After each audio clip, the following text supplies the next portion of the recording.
Law 3. Conceal your intentions. Judgment.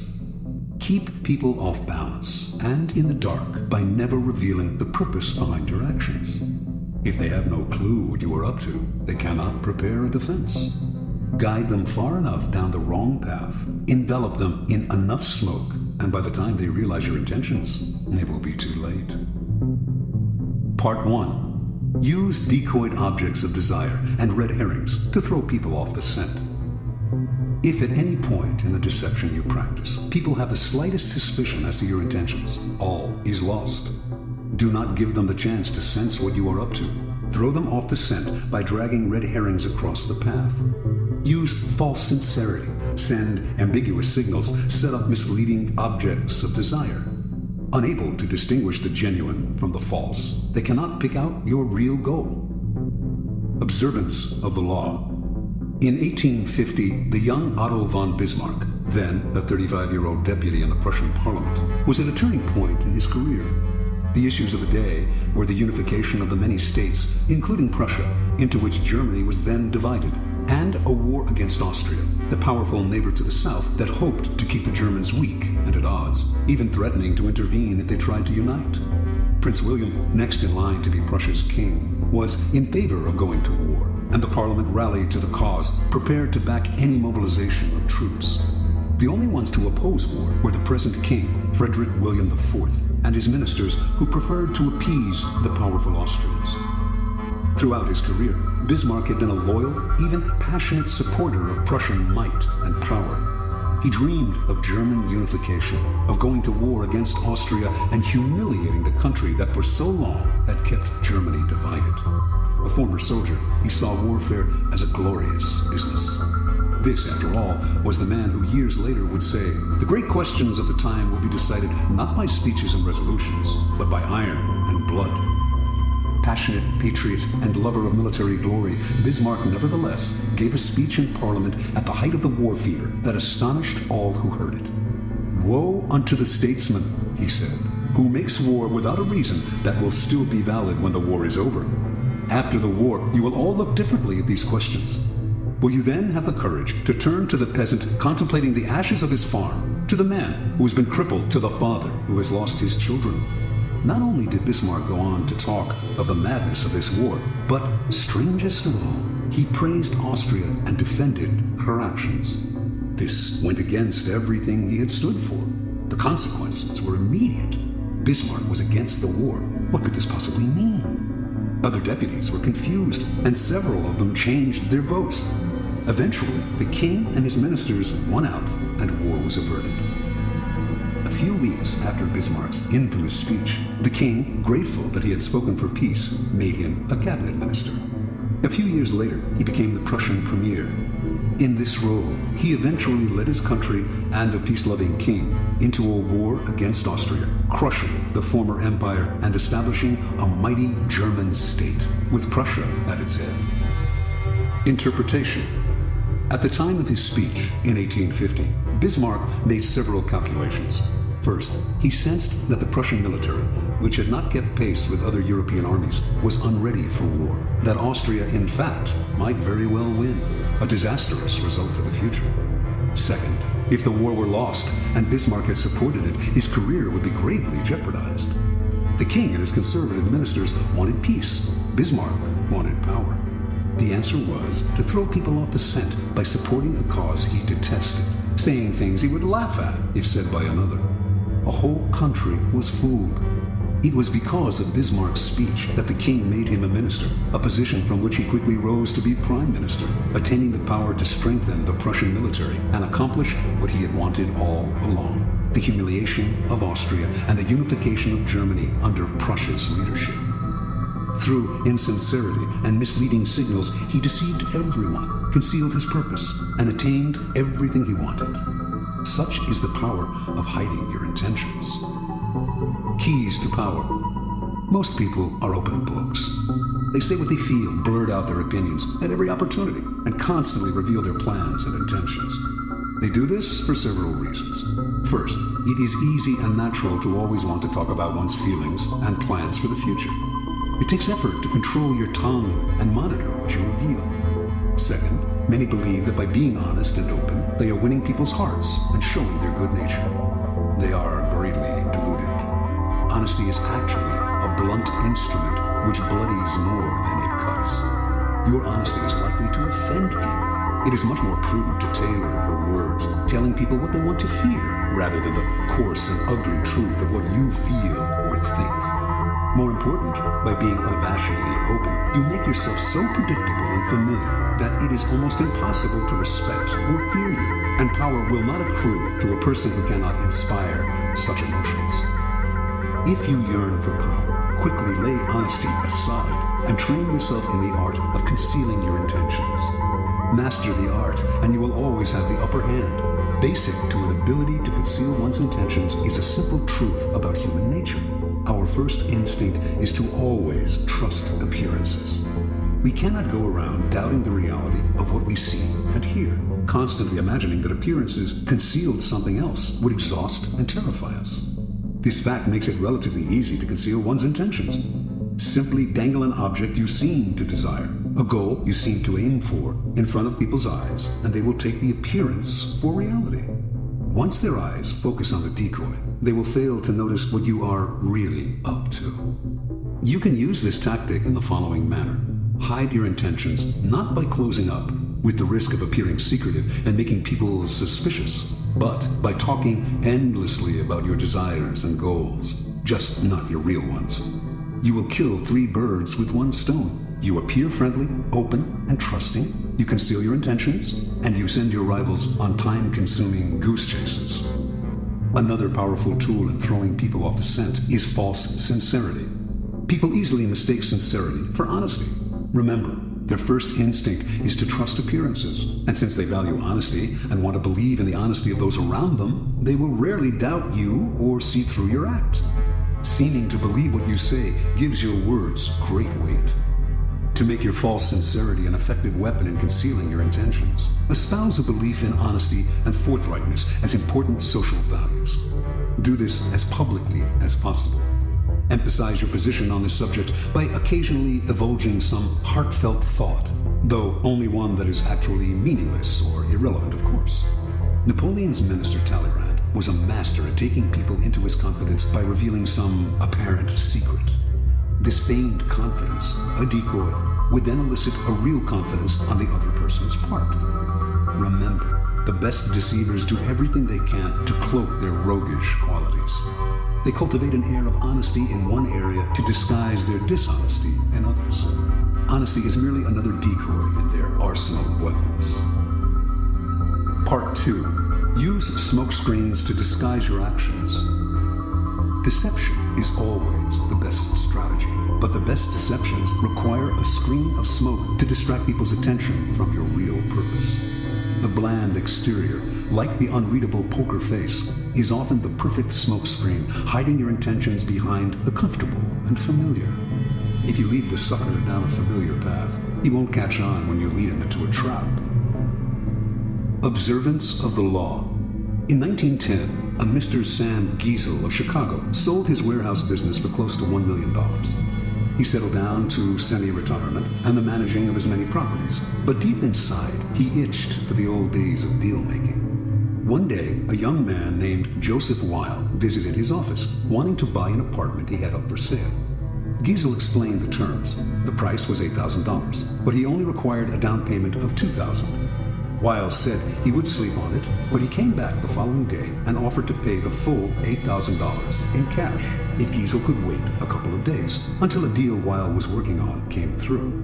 Even in semi-retirement, a clever businessman like Giesel was curious as to how Weil would be able to come up with so much cash, roughly $150,000 today, so quickly. Weil seemed reluctant to say and quickly changed the subject, but Giesel was persistent. Finally, after assurances of confidentiality, Weil told Giesel the following story. Weil's uncle was the secretary to a coterie of multimillionaire financiers.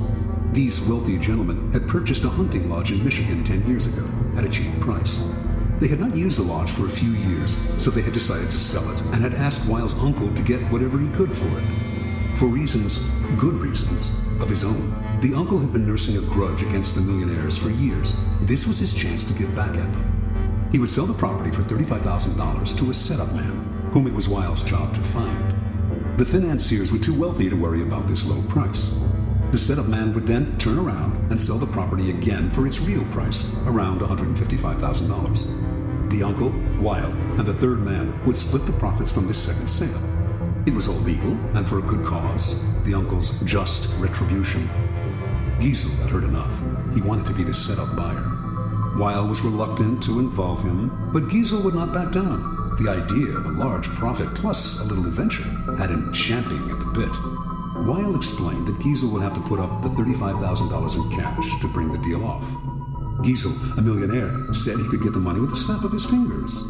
Weil finally relented and agreed to arrange a meeting between the uncle, Giesel, and the financiers in the town of Galesburg, Illinois. On the train ride to Galesburg, Giesel met the uncle, an impressive man with whom he avidly discussed business. Weil also brought along a companion, a somewhat paunchy man named George Gross. Weil explained to Giesel that he himself was a boxing trainer, that Gross was one of the promising prize fighters he trained, and that he had asked Gross to come along to make sure the fighter stayed in shape. For a promising fighter, Gross was unimpressive looking. He had gray hair and a beer belly, but Giesel was so excited about the deal that he didn't really think about the man's flabby appearance. Once in Galesburg, Weil and his uncle went to fetch the financiers, while Giesel waited in a hotel room with Gross, who promptly put on his boxing trunks. As Giesel half-watched, Gross began to shadowbox. Distracted as he was, Giesel ignored how badly the boxer wheezed after a few minutes of exercise, although his style seemed real enough. An hour later, Weil and his uncle reappeared with the financiers, an impressive, intimidating group of men, all wearing fancy suits. The meeting went well, and the financiers agreed to sell the lodge to Giesel, who had already had the $35,000 wired to a local bank. This minor business now settled, the financiers sat back in their chairs and began to banter about high finance, throwing out the name J.P. Morgan as if they knew the man. Finally, one of them noticed the boxer in the corner of the room. Weil explained what he was doing there. The financier countered that he too had a boxer in his entourage, whom he named. Weil laughed brazenly and exclaimed that his man could easily knock out their man. Conversation escalated into argument. In the heat of passion, Weil challenged the men to a bet. The financiers eagerly agreed and left to get their man ready for a fight the next day. As soon as they had left, the uncle yelled at Weil right in front of Giesel. They did not have enough money to bet with, and once the financiers discovered this, the uncle would be fired. Weil apologized for getting him in this mess, but he had a plan. He knew the other boxer well, and with a little bribe, they could fix the fight. But where would the money come from for the bet? The uncle replied. Without it, they were as good as dead. Finally, Giesel had heard enough. Unwilling to jeopardize his deal with any ill will, he offered his own $35,000 cash for part of the bet. Even if he lost that, he would wire for more money and still make a profit on the sale of the lodge. The uncle and nephew thanked him. With their own $15,000 and Giesel's $35,000, they would manage to have enough for the bet. That evening, as Giesel watched the two boxers rehearse the fix in the hotel room, his mind reeled at the killing he was going to make from both the boxing match and the sale of the lodge. The fight took place in a gym the next day. Weil handled the cash, which was placed for security in a locked box. Everything was proceeding as planned in the hotel room. The financiers were looking glum at how badly their fighter was doing, and Giesel was dreaming about the easy money he was about to make. Then, suddenly, a wild swing by the financier's fighter hit Gross hard on the face, knocking him down. When he hit the canvas, blood spurted from his mouth. He coughed, then lay still. One of the financiers, a former doctor, checked his pulse. He was dead. The millionaires panicked. Everyone had to get out before the police arrived. They could all be charged with murder. Terrified, Giesel hightailed it out of the gym and back to Chicago, leaving behind his $35,000, which he was only too glad to forget, for it seemed a small price to pay to avoid being implicated in a crime. He never wanted to see Weil or any of the others again. After Giesel scurried out, Gross stood up under his own steam. The blood that had spurted from his mouth came from a ball filled with chicken blood and hot water that he had hidden in his cheek. The whole affair had been masterminded by Weil, better known as the Yellow Kid, one of the most creative con artists in history. Weil split the $35,000 with the financiers and the boxers, all fellow con artists, a nice little profit for a few days' work.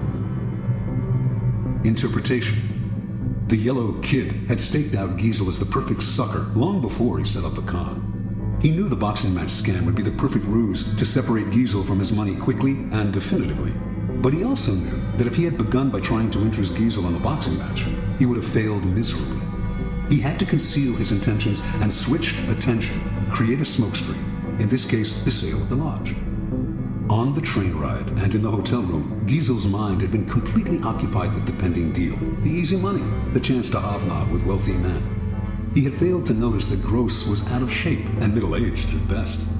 Such is the distracting power of a smokescreen. Engrossed in the business deal, Giesel's attention was easily diverted to the boxing match, but only at a point when it was already too late for him to notice the details that would have given Gross away.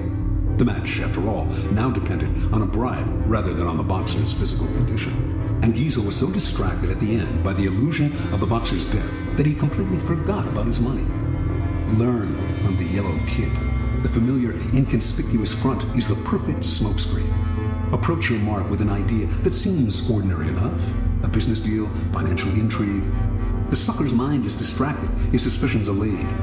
That is when you gently guide him onto the second path, the slippery slope down which he slides helplessly into your trap. Keys to power. If you believe that the deceivers are colorful folk who mislead with elaborate lies and tall tales, you are greatly mistaken. The best deceivers utilize a bland and inconspicuous front that calls no attention to themselves. They know that extravagant words and gestures immediately raise suspicion. Instead, they envelop their mark in the familiar, the banal, the harmless. The simplest form of smokescreen is facial expression. Behind a bland, unreadable exterior, all sorts of mayhem can be planned without detection. This is a weapon that the most powerful men in history have learned to perfect.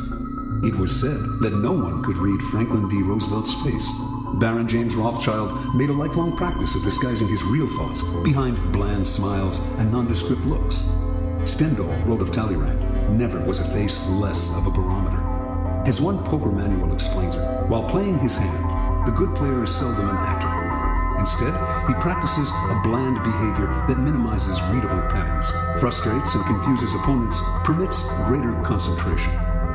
An adaptable concept, the smokescreen can be practiced on a number of levels, all playing on the psychological principles of distraction and misdirection. One of the most effective smokescreens is the noble gesture. People want to believe apparently noble gestures are genuine, for the belief is pleasant. They rarely notice how deceptive these gestures can be. Another effective smokescreen is the pattern, the establishment of a series of actions that seduce the victim into believing you will continue in the same way. The pattern plays on the psychology of anticipation. Our behavior conforms to patterns, or so we like to think. In 1878, the American robber baron Jay Gould created a company that began to threaten the monopoly of the telegraph company, Western Union. The directors of Western Union decided to buy Gould's company up. They had to spend a hefty sum, but they figured they had managed to rid themselves of an irritating competitor. A few months later, though, Gould was at it again, complaining he had been treated unfairly. He started up a second company to compete with Western Union and its new acquisition. The same thing happened again. Western Union bought him out to shut him up. Soon the pattern began for the third time, but now Gould went for the jugular. He suddenly staged a bloody takeover struggle and managed to gain complete control of Western Union. He had established a pattern that had tricked the company's directors into thinking his goal was to be bought out at a handsome rate. Once they paid him off, they relaxed and failed to notice that he was actually playing for higher stakes. The pattern is powerful in that it deceives the other person into expecting the opposite of what you are really doing. Remember, it takes patience and humility to dull your brilliant colors, to put on the mask of the inconspicuous. Do not despair at having to wear such a bland mask. It is often your unreadability that draws people to you and makes you appear a person of power.